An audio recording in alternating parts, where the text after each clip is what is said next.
রাজধানীর বঙ্গবন্ধু আন্তর্জাতিক সম্মেলন কেন্দ্রে জমে উঠেছে Walton first motorbike show 2011।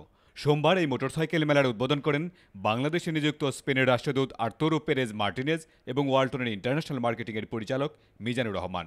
I'm sure that now we see motorcycles, soon we will see cars, why not airplanes, and I'm sure that Bangladesh will be very well known for their industrial production of other items very, very soon. আমাদের দেশে এটা একদমই নতুন।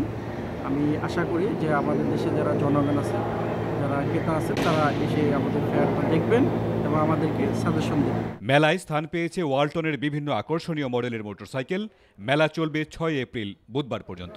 যারা কিশোর তরুণ পছন্দ করেন গতিকে, সর্বোপরি যারা স্বপ্নবাজ মানুষ, তাদের জন্য এই আয়োজন ওয়ালটন ফার্স্ট মোটরবাইক শো।